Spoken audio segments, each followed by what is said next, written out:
Hello and welcome everyone to another episode of BizzTalk Africa. I'm your host, Jason Schuster from BizzTech. I'm here with my wonderful co-host, Vidya Mike. How are you doing today, Vidi? Wonderful, wonderful. Excellent, excellent. How is it in London today? Today is amazing. I was actually in the city, and it just reminds me how much and how amazing London is.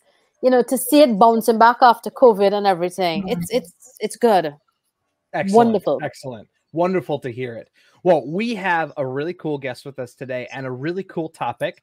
We've got Charlotte Kemp, who is here from Futures Alchemist, who is, and you call yourself a futurist. How are you, Charlotte? Yes, I'm very good, Jason. Thank you very much for the invitation. Absolutely. And you're calling in from Cape Town, correct? Cape Town, South Africa. Excellent. Fantastic. How is it down there today? It's lovely. We've had a lot of rain recently, but we've had a few days of sun.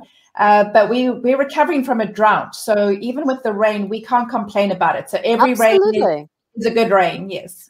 Rain Absolutely. And of course, Jason is in Austin, Texas, which is by far the most amazing place. It's beautiful. It sounds like we all live in wonderful places. I would say so. Absolutely. I would say so. And I love the fact that we're all in those wonderful places, but we're still on a show together. It's actually 2021 is a pretty cool time. So, so let's talk about this. Our topic today: why is futures literacy specifically important for Africa? And before we dive into the topic, Charlotte, could you take a few minutes and tell the audience a little bit about your story? How did you get to where you are now? Lovely, thank you. So, I've always been involved in some kind of an education space. I started in financial services. Sorry, we have a bit of feedback. Is there something I can do? It's all right. Okay. So I started in financial services, and I kept kind of doing the work that I'm educating other people, doing some training, sharing ideas. Every time we learned something new, there was an opportunity to pass that on to someone. And that's kind of been the evolution of my career, kind of accidentally. When I learned something, I wanted to share it. But a couple of years ago, I got pretty intentional about it. And I said, I was teaching people about social media and talking about that. I am a professional speaker. But I thought I cannot spend my life teaching people how to tweet. I really want to invest myself in something deeper. So my daughter was seeing a career guidance counselor. So after they finished with her, mommy went and joined the same career guidance counselor and said, help me. I'm kind of stuck. And it's not even a midlife crisis. It was just, I really wanted intentional work. And so we spent a bit of time working through various things. And then she introduced me to the idea of the concept of strategic foresight, which sounded really academic and intimidating. But when you looked into it, it's kind of more popularly known as futures thinking. So how do we think about the future? What models or frameworks can we use to get a picture of what is happening? And although this wasn't something I could have studied when I was in university, it is now an academic field. And there are some really great programs. Houston, Texas has one. Cape Town, South Africa has one at Stellenbosch University. And so I started studying and really immersing myself in this field. And part of the reason why it was so wonderful is I've loved science fiction since I was a child. I had a crush on a science fiction author called Isaac Asimov, who's long since passed away, but I was like 15 years old and in love with how this man's brain thought about the future. And now with futures thinking, all those science fiction ideas and concepts and fantasies, we can actually see how they help us to manage different scenarios and expectations and anticipation of the future. So I feel like I've come home. I'm having an absolutely wonderful time in my career. And I had somebody I was speaking to the other day when I was explaining futures thinking. She said, what a beautiful profession to be in. So that's what I'm doing at the moment. That is fantastic. That's a cool story. Thank you. Vidi, what do you think? Absolutely. And I'm actually, this topic is coming up more and more. Mm-hmm. And what you find, even corporates are actually starting to dive a little bit deeper into it because, historically we sort of get stuck in monotony. right? We get stuck, or we do the same things and stuff like that. We have an idea, we write a business plan, we put some numbers against it, we craft it, and we sort of do a strategy, and then every year we revise the strategy to see what's going on. But actually, COVID and the climate change and all the environments and everything, political, environmental, people themselves, everything is so fluid and so changing, so that you can't think and use a recipe of the past on how you're going to interact in the future. You fail immediately. And I think, like, what you're saying, Charlotte, is so connecting to so many things I've been hearing. And I want to sort of hear more about it and listen to how you're approaching things now. And I think, you know what? Kudos to you. There's not a lot of people that would get to a particular stage and they'll be like, you know what? These are the cards I've been dealt with. Fine. I'll just live with it and wait for my 2 weeks to go on holiday. You're like, you know what? I am ready for another change, another challenge. How do I continue to grow? And I think what you did is perfect for you because it's how you are wired anyway. Yes. Thank you. And that's the point. I think having this kind of change of career and different direction is very much what many of us are going to experience in the future, and our younger generations even more so. So you can't finish schooling, get some education at a tertiary institution, and then think you're set for a career for the rest of your life, because we're living longer and longer, first of all, and secondly, careers and industries. I'm trying to find wood to knock on, but like everything is fake. How it's going to happen. But there's so much changing that you can't think that your education is done. We all have to be constantly learning. That doesn't have to mean tertiary education or formal education, but we have to constantly be paying attention to the changes in our industry because everything is evolving exponentially. And if we don't keep up, we get left behind. And that's a reality.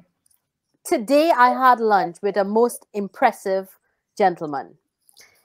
And he's a bit older than us. He pulled out his fancy watch, and he's like doing stuff on it. And I'm thinking, good for you. And I was feeling, like proud of him. But then when I look at it, he was doing things I didn't even know how to do. And I'm like, that's what I'm talking about. That's exactly what you're saying. Learning is a consistent thing. Your brain is a muscle. The minute you stop using it, the less it's going to work. The more you use it, the more is your capacity. Yeah. And right. It's incredible. Learning is something built into us, and we should try and do. So how are you actually using this right now in Africa? How are you, what are you doing to, now that you have this and you have an amazing talent for it, how are you applying it? Yeah. So, I mean, in so many different ways, and it's not just the work that I'm doing, but my focus of my career is I'm a keynote speaker first, and then I've come into futures thinking and strategic foresight later. So I'm a member of both my professional speaking bodies and the Professional Futurists Association. And I say to my futures colleagues, I'm a speaker first. I love to paint these pictures, give people that agency over the future, that they feel that they can do something, that they're not victims. And I can help them to, create those scenarios and those ideas about what they're dealing with. Some companies want to do like a deep dive. They need a big research project. They need to be able to design a whole lot of different strategies or scenarios. And when it comes to the deep dive work, then I can refer people onto my futurist colleagues. So I do more of the keynote speaking, the kind of inspirational, the introduction to this thinking model. And I also work a lot with associations. So associations are incredibly important, really valuable, but so stuck in old models. And there are people engaging with other kinds of bodies that are meeting all those needs, and the associations are losing out because they cannot, most of them cannot think of new ways to operate, and we have to adjust. Absolutely. Quick question. What would you say that is the most common future question that people ask you? What's the main thing that they're concerned with, that they're like, Charlotte, what should we be, thinking about here in this area? Yeah. Yeah. Which is most common? Yeah. After we got past the question of so what am I going to get for Christmas, or what is happening next year, or when will COVID end? And I have to go, we are not crystal ball gazers. All right. We cannot tell the future. But I think, I mean, obviously the regular topics come up: artificial intelligence, robotics, the pace of change. We can't keep up. We're all going to be redundant. So they have that kind of underlying concern. But the real question is, how do we prepare? How do we even go into the future? And I've spent a lot of time just actually in the last 2 weeks looking at exponential organizations and how rapidly things are changing. So it kind of iterates a little bit, and then suddenly it takes off. And people don't know how to respond to that. So a lot of what I'm doing is kind of calming down that anxiety and giving models, or giving helping them to design scenarios that they can use. And that gives them the comfort that there is a way to think about the future, and that for them is really helpful. Do you know, Excellent. it's such a good point. But if you really think about it in a deep manner, since World War II, technology hasn't actually changed that much. How we go into space, how cryptography, drone technology, all of those things existed then. 1935. Yeah. It's the same topics, right? Mm-hmm. How it's done hasn't actually changed that much. Technology has not changed. We are faster, it is smaller, it is quicker, it is in all of those sort of stuff. We're learning and improving it a lot more. But it's not change as rapidly as people think. And I think, like, when we see all these shiny objects and we hear things like, you know, oh, AI, which actually, you know, and viewers will all sort of comment about it, probably doesn't actually exist. It's just how we phrase things, how we market things, how we look at things. And I think what you're doing is helping people sort of understand and prepare themselves a little bit more for it, rather than thinking they're going to be left behind. Small changes start to make you more compatible with this change. Yeah. And accepting it is one thing, right? Yeah. There's a couple of different ways to think about that. One is there's something called the Gartner hype cycle. So it's, you know, something happens, everybody gets really excited about it. And then after the excitement and the, you know, media stops talking about it, it kind of crashes off into this trough of disillusionment, because people go, well, so big deal. So what? You know, what's all this 3D printing about? I don't have a 3D printer at home. And then in the meantime, there are people actually working out how to apply these technologies. And so a lot of people think, oh, so this has come back into fashion. Something's not come back into fashion. It's just that people have been working out how to make this just part of everyday life. Yeah. So I've seen a lot of stories and books about how to use artificial intelligence or algorithms to do your marketing or to manage your business. And we're using the algorithms and the artificial intelligence already. Absolutely. It's embedded. That all of a sudden we think it's a thing we need to be looking at, but it's already there. It's just part of it. Exactly. And I think, like, what you're doing is helping educate people so much more, rather than be worried, you know, like aliens are going to be walking amongst us and all this sort of stuff. It's actually just embracing it a little bit more and having fun with it, right? Because it's really cool when you sort of get into it. Yeah. No, it is, absolutely. I'd like to comment on something you said earlier about the corporations and, you know, businesses with their business plans. And that's one of the amazing things. Years ago, before I discovered futures thinking, I was reading something from a business coach, and he said, you know, everybody creates a business plan for next year being 10% better than last year. So we're just kind of iterating our business plans. He said, has anybody ever written a business plan for if something goes drastically wrong and your revenue is going to be cut in half? We don't have business plans for that. Yeah, and we do.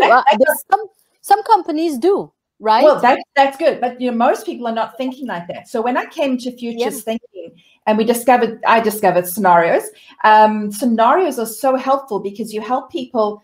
I always want to work with like 3 scenarios. The middle road is next year's, you know, 10% better than last year, but you want a utopian scenario, like everything is going to go well. My business is going to flourish. I'm going to have opportunities I never thought of. And you want a dystopian scenario of what if COVID is not the worst thing that could happen to your business and something else happens next year? And you actually want to design those two scenarios. What does the world look like? What does my country look like? My industry sector? How does my business respond? And then you create 3 business plans. You got one for each of those scenarios. But because you've done the work, you've worked through all the emotion, the turmoil of, oh no, what am I going to do? And you then, after your brain has got through all of that, then you can come up with valid responses. And that's, for me, one of the best benefits to business is just getting that framework to think in the future. And you know what? You predict the bad as well as you predict the good. That is so important, because one thing, COVID, nobody predicted it. Nobody planned for it. Nobody, not even the World Health Organization or anybody like that. And this is what the world is. So we weren't, prepared. And as countries and economies, we need to be resilient. As people and families and businesses, we also need to be resilient. And, the thing is, good times only come, we could only appreciate good times if we also had bad times.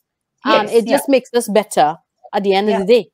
Yeah, that's right. So what is important about that is that we have predicted the global pandemics, that they are actually predicted, but we have no response to them. Yeah. Exactly. There's no, ordinary businesses did not have any picture of what this would look like. So that's the gap between the actual models that are out there and our responses, and that's where the work needs to happen. And are you taking that on board? Are you helping companies with that? And is that some part of what you're doing? To think about it, to find use those models to actually think about, you want to kind of create the scenario where you actually pretend like you're living in that space, and what would all of those implications be? And then there's a way to respond. Yeah. Fantastic. And what's been the response? Very good. I think part of what is important is a lot of the sessions I have, if I have public sessions, is I invite people from different parts of the world, and we have these conversations, and that's like global conversations like we're having today. But to be able to have a conversation with someone in Pakistan and someone in Mexico, and I'm hosting it here in South Africa, then we can start to get a better picture of what this looks like in real life. It's not just imagination. Now, it's something that you said about, we need to have a business plan for utopian, incremental growth, and then, catastrophic, right? So in what comes to mind is, while this is something that all businesses need to be doing, I almost feel like it's most important for businesses in established industries that have been going on for a long time. So a good example of this, right? We work in the event space. So BizzTalk, we do virtual events, but a lot of the people we work with are event organizers that have physical trade show halls and huge venues, and these guys got crushed during COVID. And so but it's also, I think a lot of them got comfortable. They got comfortable because what could possibly slow down, a monster industry like events that's doing, $1.3 trillion a year, right? But if they would have had some kind of a backup plan for, hey, what happens if we can't use our assets to their fullest? What do we do? And some of these organizers now, here it is almost 2 years later, they're just now cutting staff and trying to get more agile. Wow. That could have been planned beforehand, is what you're saying. Yeah. So, I mean, it's easy for young startups to pivot really quickly, right? But some of these larger, more established organizations, they really do need to have kind of that catastrophic business plan. Yeah, but it's a real difficult one, right? Because this is my world as well. Because it's statistics at the end of the day. What are the chances of something, these are 1 in a million events actually happening. The chances of it happening is so low that when businesses plan, you have to use a normalized distribution rather than skew it to one way or the next. So it's such a difficult thing to actually plan it into your business plan. But actually recognizing it's going to happen and being able to have it built into your policies on how you address it, that is something businesses could certainly do. But I think that to put your business plan in such a way that you have one extreme to the next, and then you take that midpoint, that wouldn't necessarily be right, because statistically, there's no logistical curve that will support that. Yeah. Right. So let's play with an idea. You know, when you have a startup that becomes established and it really grows well, and now you're getting, you know, business around the world, you need to scale. And to scale, you need those economies of scale. So you have a lot of staff, and you have a lot of buildings and kind of embedded resources and assets. And you're doing that because it's the most efficient way to do it. And it's the best business model that we've inherited from the past. But organizations that are designed to be successful in the 20th century will not survive the 21st century if they don't break that model, because that model doesn't work. So they actually need to kind of, I keep saying COVID has broken so many things. Let's break a few more while we're about it, and then we can rebuild them. But, you know, the organizations that are really thriving at the moment are ones that have agility and flexibility and exponential thinking built into their structure. So you don't hire a huge number of staff. You have a way to kind of scale your staff up and down as you need them. So if you have a great opportunity, you can scale up, but you're not taking on board all those staff. And I know that there's an implication for the people who, you know, are doing, like, you know, the gig economy or anything like that. But you want to, as an organization, to be able to tap into talent, but not to have the pressure of having to support them if something goes wrong. And that kind of exponential thinking means that we have new ways of looking at assets and real estate and vehicles and a whole lot of other things. And that's the thinking that needs to be embedded in the new business models. Absolutely. Absolutely. Now, I'd like to, because we've got about 8 minutes left. I want to bring us back to Africa. Yes. Right. So why is this type of thinking so specifically important to Africa? Obviously, it's important to everyone. Yes. But your kind of thesis here is that it's especially important for Africa. Why? Yeah. Well, you know, we're having so many conversations in Africa about two different parts of my career, the speaking and the futures. And with the utmost respect, what we're finding in the African continent is we have this concept that we have to import talent and wisdom and insight from Europe, from North America, from other parts of the world. And so we're waiting for people to come to Africa to teach us things. But now we're wanting to raise our own voice. Africa has incredible talent, incredible wisdom, a very innovative mindset and culture. We second that.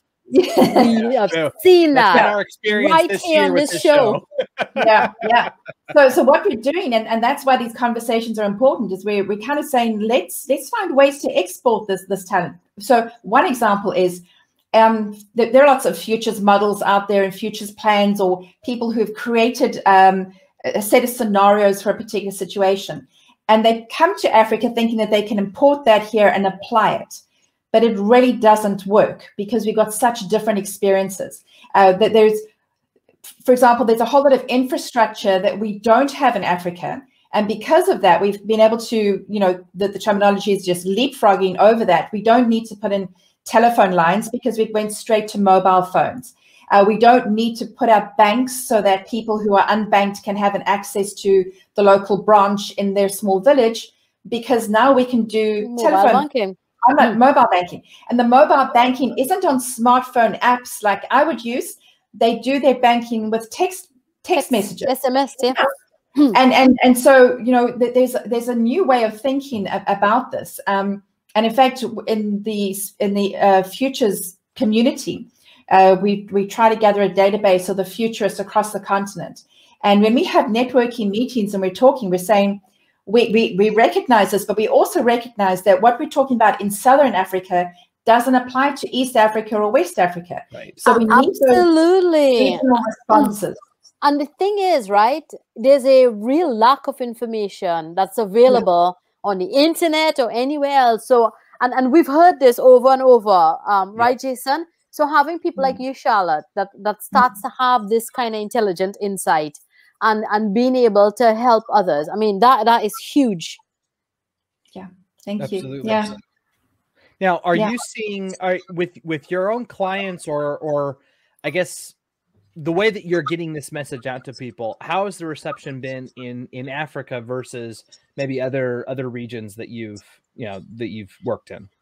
Yeah, I think there's a hunger for it, and a willingness to explore something new. Like I said, there is so much talent in the continent that we want to export, and people are very willing in Africa to collaborate, to find new groups of people that to work with.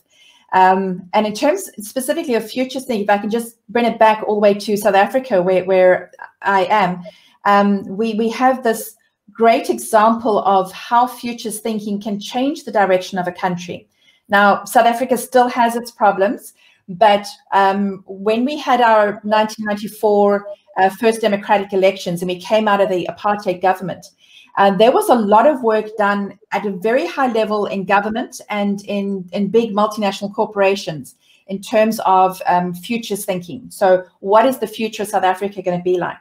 And we had at the time a local futurist called Kemp.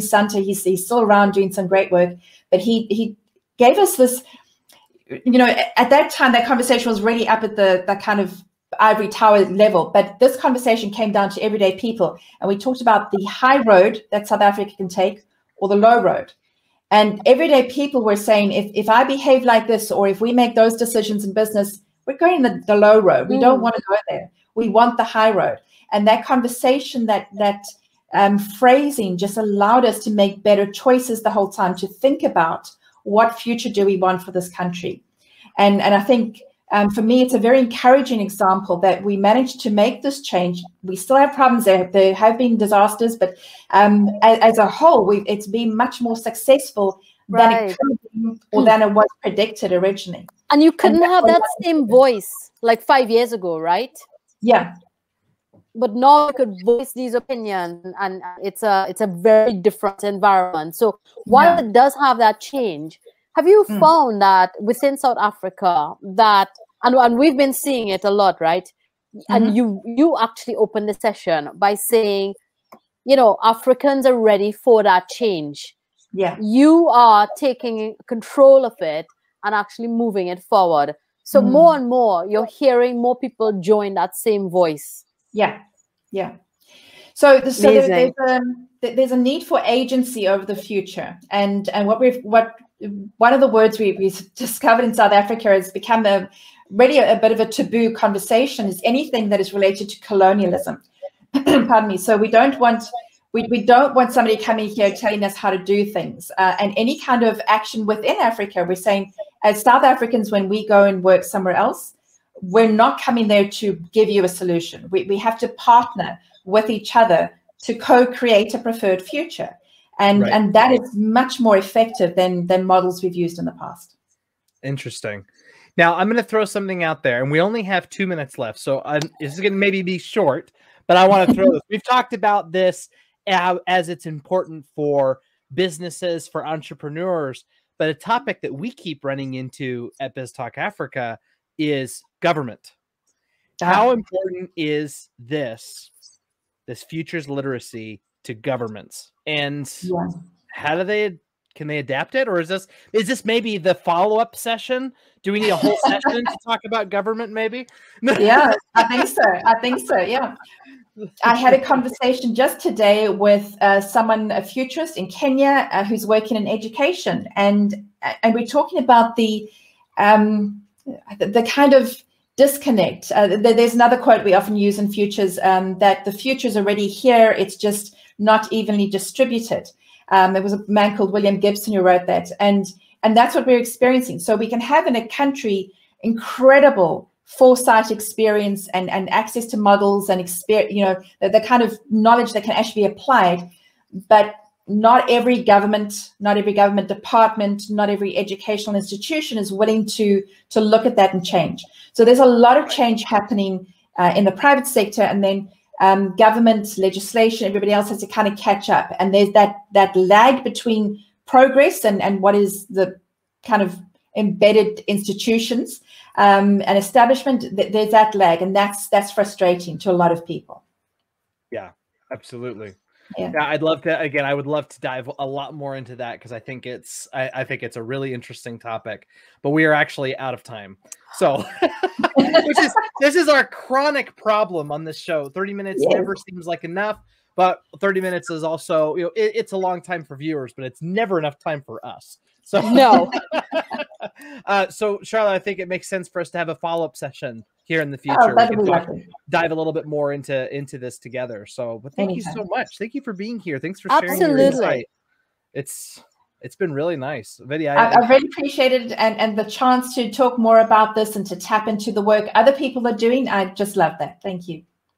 Absolutely. Thank you so much. We want to support you, Charlotte, and what you're doing because it's so critical to where SMEs are gonna go, where businesses are gonna go, and it's like one of the things you did when you went to the career guidance. All of us in business or anything always need to take a look within, and actually, just rethink things, and that is so important because we need to give ourselves time to do that. Yeah, absolutely. And that was my takeaway today as well. Yeah. And I think I'm probably gonna follow my dream of being a botanist. Why not? I'd like that. I'm going to buy a cactus this weekend, and I'm going to at least you start somewhere. That's good. I have started the process exactly. Notice it doesn't need a lot of care. Excellent. All right, Charlotte. Again, thank you so much for being here. Absolutely. Looking forward to our next one. And to our audience, thank you so much for tuning in. We'll see you guys next time. Have a good one. Take care. One tribe. One tribe. Bye.